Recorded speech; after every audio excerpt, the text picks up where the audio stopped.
Our third edition of Football Tonight. Lafayette and Benton renewed their crosstown rivalry on Benton's brand new turf field. Who walks away with bragging rights? In 8-man football, more heated rivals squared off in Tarkio as East Atchison welcomed in Rockport. Who proves to be the tougher out?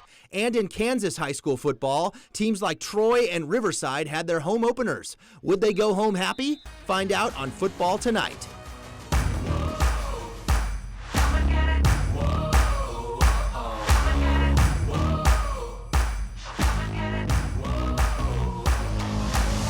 The legacy of Football Tonight. Hello again, everybody. Welcome to Football Tonight. We've got an exciting show for you. One of the great things that high school football brings out are the rivalries. Towns get behind their teams, schools trading wins each season. This show, really at this level, in a small market television, set the tone.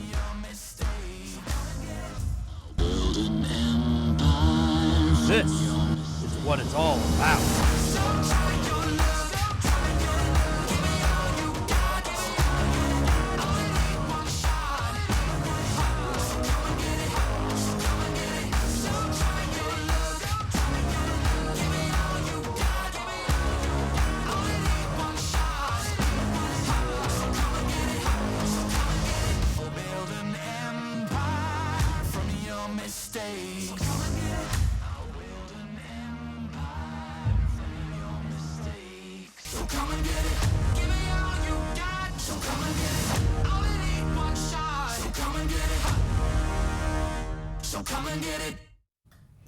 Welcome into week 3 of football. Tonight I'm Chris Roush. That's Brett Kennedy. It's week 3 for Missouri high school football. Week 2 for the Kansas schools. 4 out of 5 in our area had home openers tonight. Brett, a lot of matchups, a lot of rivalries to get to in this one tonight. Yeah, we had a ton, and we saw some surprising upsets today, and we saw some big blowouts that we didn't really see coming, so we got a little bit of everything tonight, that's for sure. And of course, we have to start in the city, north side, south side between these two schools. You love the smell of fresh cut turf. Benton Cardinals and Lafayette meeting for perhaps the final time in the regular season. We just don't know, okay? So enjoy it. First quarter, handoff goes to sophomore back Xander Tiller. Watch the patience, he's gone. The sophomore in for 6. Cardinals conversion makes it 8-0. Second quarter, same score. Xander Klein out of the gun. Quick hit to Ian Chapin, the senior tight end. There's nothing but turf in front of him. Touchdown Lafayette, 2-point conversion good, 8-all in this one. All right, later in the second, tied at 8 at this point. Cards on to try a 24-yard field goal. The Irish, though, able to come up with the block on the field goal attempt. They get the ball back with under 2 to play. After a holding penalty, backs up Klein. Looking, Chapin goes up, makes the great catch over his defender for the first down. Irish in business. Next play, some controversy here. Tiger Bartlow gets through, hits Klein. Looks like the ball's out. Bailey going the other way. He thinks it's a house call, but it's ruled incomplete. Watch this one more time. You think it's a fumble or not? That's what we're looking at.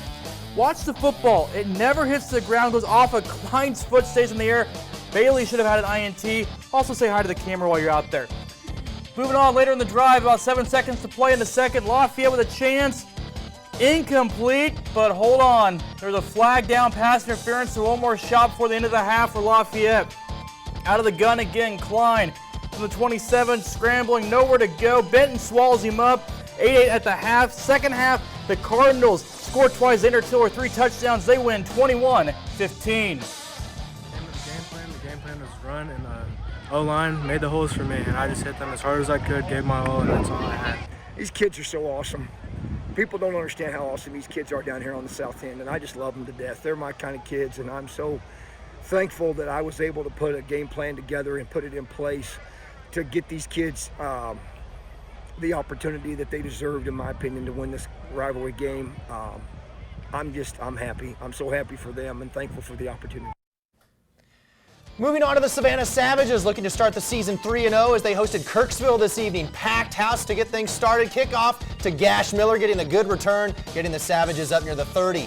Here comes quarterback Kaylor Schrick getting the handoff and the short gain on the play. A couple plays later, Schrick fakes the handoff again. This time he gets swallowed up by a group of Kirksville defenders.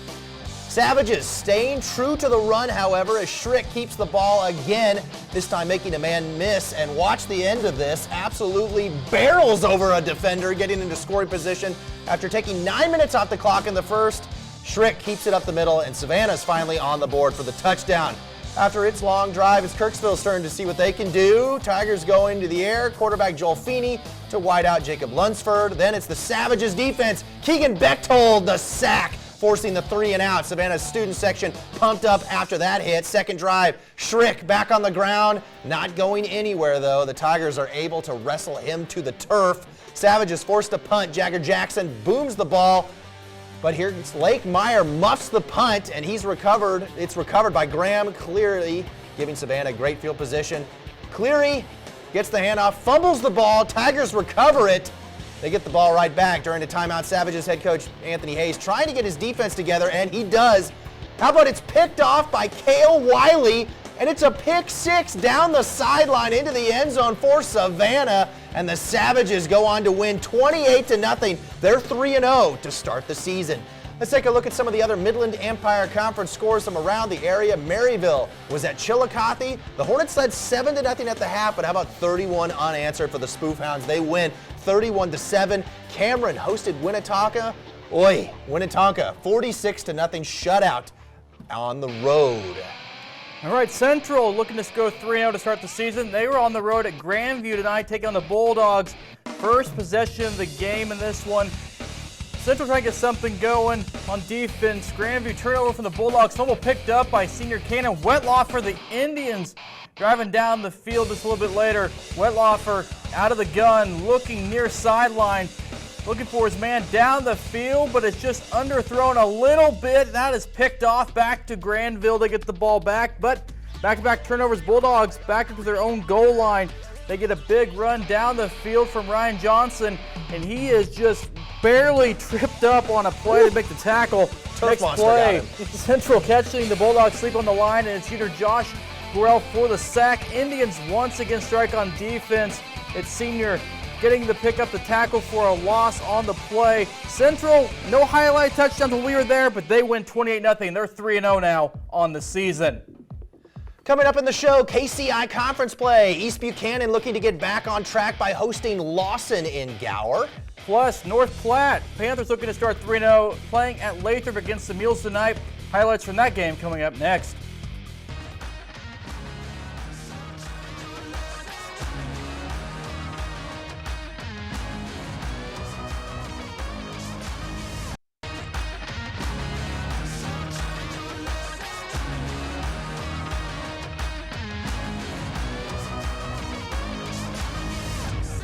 Going to the KCI conference now. East Buchanan shut out last week by the Savannah Savages 43-0. Now this is a chance this week for East Buchanan to get back on track. In KCI play though, taking on the Lawson Cardinals tonight in this one. Interesting matchup in this one between the Cardinals and the Bulldogs as East Buchanan trying to get back on track.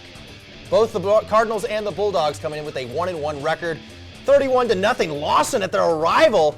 Bulldogs march down the field in an attempt to make things happen. Phoenix Baugh running into trouble, flings it out to Landon Smith in there for the touchdown. Bulldogs on the board again, 31-7 Lawson after the PAT. Cardinals faithful not worried though as they chant scoreboard all night. Cardinals offense running great though. Fumbling the handoff there. Grayson Smith finds it back, scoops it up. That's a touchdown. 38-7 Lawson up. Bulldogs 30 seconds left to close the half. Pulling out the surgical time clock management. Baugh laterals to Clark Scott, who finds Cohen Brown down the field. Tricky Bulldogs. And they were able to pull off a 44-yard field goal thanks to senior Robbie Wilson. 38-10 at half. Doesn't matter though. The Lawson Cardinals, look at this final. 65-17 in Gower. Another tough loss for East Buchanan. Let's take a look at some of the other KCI conference scores from around the area. Mid-Buchanan was in Kansas tonight taking on Powerhouse Centralia. Dragons win 49-13. They're 3-0 to start the year. Hamilton was at Weston and West Platte High. Look at this. Big win for West Platte, 13-7 over a very scrappy Hamilton squad. All right, North Platte Panthers looking to start their season 3-0, taking on Lathrop down in Mules country tonight. Mules looking to get things going early in this one. Receiver Preston Quarles trying to make his way through the pack of Panthers, gets pulled out, nearly suplexed by the big man Huston Stockbauer for North Platte. Beautiful sunsets throughout the area this evening tonight. Mules work their way down the field. Sophomore running back Drake Coots gets the ball and arches the whole North Platte team and works his way in for a touchdown PAT. No good. 6-0 Lathrop early in this one. Lathrop cheer helping bring the excitement for the Mules tonight. Unsuccessful drive by North Platte. Lathrop travels down the field, switches sides into the second as Preston Quarles gets a touchdown, successful 2-point conversion after. Tight one in the end of this one. The Mules hanging on. They beat North Platte 26-22. All right, the Plattsburgh Tigers had their home opener tonight, hosting Miller. It's the Miller Cardinals getting a 56-27 victory. Let's go to the Grand River Conference with some of their 11-man scores. Maysville was at Milan. The Wolverines win 22-18 in that one. Polo was at Gallatin, and the Bulldogs all over Polo, 41-14. More GRC 11-man scores. Trenton was at Putnam County. Bulldogs can't find the end zone. Midgets win big, 41-0. Then South Harrison, they hosted Marceline in Bethany, and the Bulldogs win in this one, 41-7. Coming up in the show, 8-man football time. North Andrew heads over to visit 2-0 Pattonsburg. Those highlights coming up. And in Tarkio, East Atchison welcomes in Rockport in a big rivalry game. All that and more coming up after the break.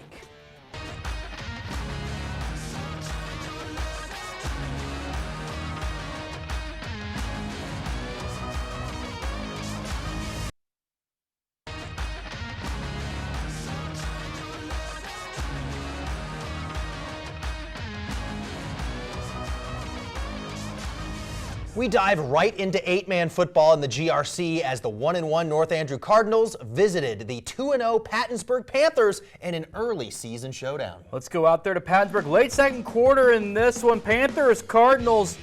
Warren Goff trying to get something going for the Cardinals. Avoids the defender. Scampers into the end zone for the touchdown. One play later, though. Gage Fortner to Gavin Humphrey. Humphrey spins out of a would-be tackle. Whoop! Right there. Spins out of it. Puts the Panthers up 46-16. 30-point game at this point. Under 30 seconds and a half. Levi McAfee rolls right. Fires a dot to freshman Jacob Hill. Nice catch in the end zone for the score. Tough night for the Cardinals secondary. 8-man football, a lot of points can be scored quickly. Humphrey again running free. Panthers up 52-24. A lot of scoring in the final seconds of the first half. Second half of this one, Wyatt Mays. Mays fights through tacklers for the scores. Pattonsburg goes on to win 74-42 to 3-0. More Grand River Conference 8-man score. St. Joe Christian getting a win tonight, visiting the Bulldogs up in Stanberry, winning 58-32. Worth County rolling to a victory against Princeton tonight at the Battle of the Tigers, winning 78-6. Let's go out to King City next as the Wildcats look to start the season 3-0 as they hosted the Albany Warriors. First play of the game, Landon Carlson finds Colton Potter wide open. The official was the closest man to him as he races in for 6. Touchdown early for King City. Albany struggled with turnovers last week, opened Friday's game with a fumble. Coughing it up. Carlos flips it to Ryder Sample on the reverse, and number 2 can fly. Scooting down the sideline as King City goes up 14-0. Fourth down, Elliott Mercer fights his way for a big first down. Then it's Carlson on the option. Pitches to Graham Metzger. Metzger rumbling down the sideline for number 5. And he gets down in business here. Carlson takes this one himself as King City thumps Albany 52-0. Wildcats 3-0 on the season. Switching to the 275 conference, Platte Valley hosted DeKalb 44-16. Platte Valley gets the win. Nottoway Valley hosted Stewartsville Osborne, and the Thunder roll. Woof, 58-0.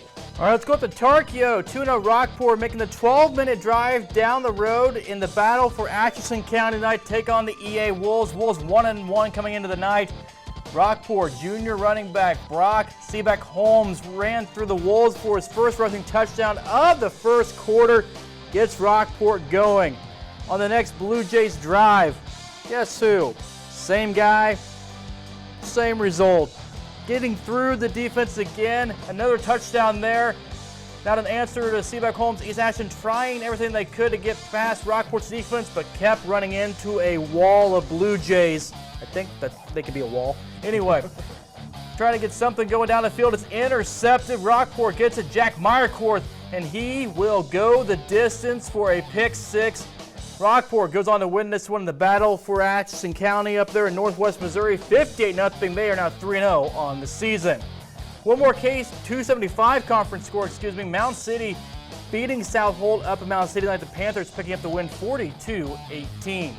How about some independent 8-man football teams? Bishop of Blonde had its third straight road game to start the season, playing at Wellington. Napoleon Golden Eagles fall on the road big time, 63-28. Bramer had its third straight road game as well, facing Paris, and the Bobcats with a tough night at Paris, losing 52-20. They are now 0-3 to start the season there.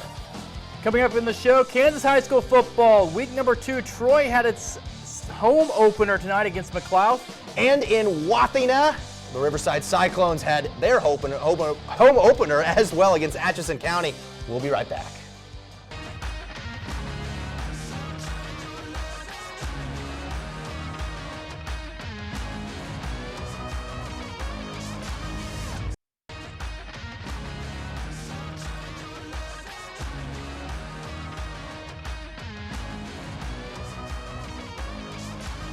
Switching to the Kansas high school football teams, week 2 of their season, 4 out of the 5 teams in our coverage area had their home openers this evening. Let's start in Troy, where the Troy Trojans hosted McLeod. Troy had a motorcycle parade before the game. Trojans looking to rev things up. They lost in overtime in week 1 last week. They're looking for their first victory. On McLeod's first drive, the Bulldogs cough up the ball. Junior Ty Horner for Troy falls on it. Trojans in business. Junior quarterback Caston Jasper finds senior Sawyer Ashburn. He takes it down to the 1. One play later, Jasper takes it in himself for the touchdown. 8-0 Troy after the 2-pointer. Troy head coach Derek Jasper, it was his birthday today, trying to get a birthday victory. Happy birthday, coach. He watched his quarterback son continue to play well. Jasper deep downfield to Hunter Engeman, and the senior takes it in untouched. The Trojans up 16-0 with a 2-pointer now. Second quarter, McLeod having to punt. Junior Colt Jensen takes the short kick, and he takes it all the way back inside the 15 down to the 12. One play later, we saw them earlier. Here they are again. Jasper to Engeman with great blocking. He's untouched again. Troy wins 46-0. Jasper gets his birthday win. Shutout. First win of the season for Troy. Donovan West Mustangs on the road for the second straight week to start their season playing at Pleasant Ridge. It's the Rams, though, beating the Mustangs by 7, 21-14. Let's go to Wathena. The Riverside Cyclones and Coach Bryce Payton had their home opener against Atchison County tonight. Cyclones were shut out week 1, looking for a rebound and finding a win, trying to. Not a lot of scoring in this one early on.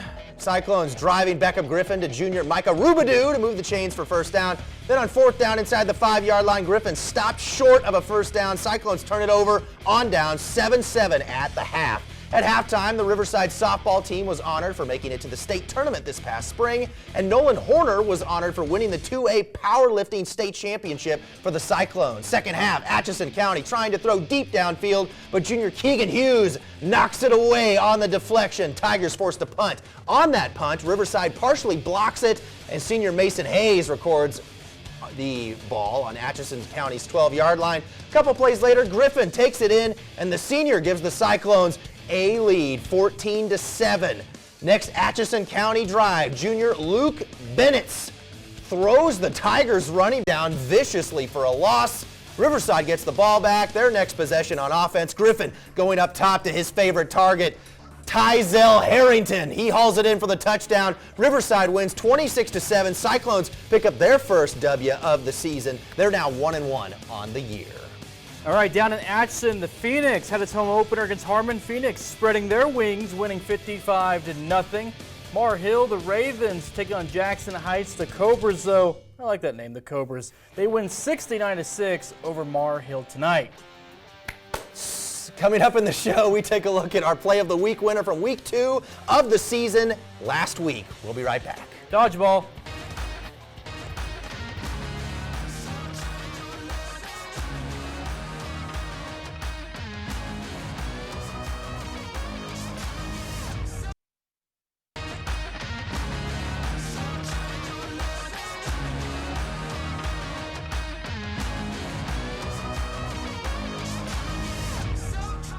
Our Anderson Auto Group play of the week this week, the winner, Hamilton's Hudson Creekmore, makes number 1 a great throw on the run to Aiden Hawkins. Look at the catch in the back of the end zone for the score. That is your Anderson Auto Group play of the week. Remember, you have all week to vote on our 3 plays that we put up for nominees.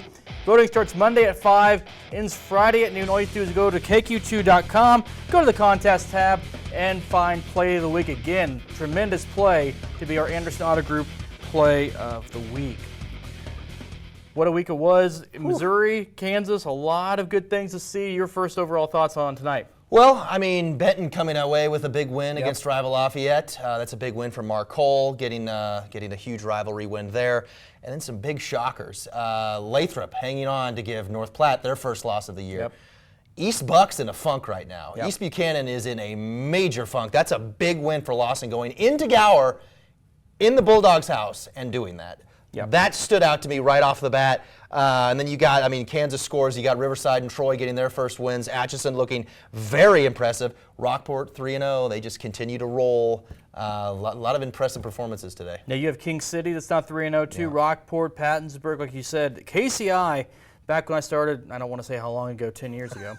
Showing your age. Yeah, thank you. Lathrop, Lawson, those were kind of some of the teams at the top of the KCI with the East Buchanan Mid-Bucks. Now it feels like it's kind of wide open again. Yeah. East Buchanan, they've been good for quite a while. Maybe a step back this year, but Lathrop, Lawson, North Platte Mid-Bucks. Let's not forget about Mid-Buck. That's a big win against Centralia. 2 straight road games for them. Yeah. Bishop OBLON, 3 straight road games. They are home next week. Finally. So we will see highlights of the Golden Eagles next week in Week 4. So that will do it for us tonight. Week 4 football night next Friday night, 10:35. We'll have the Golden Eagles at home finally for football tonight. We'll see you then.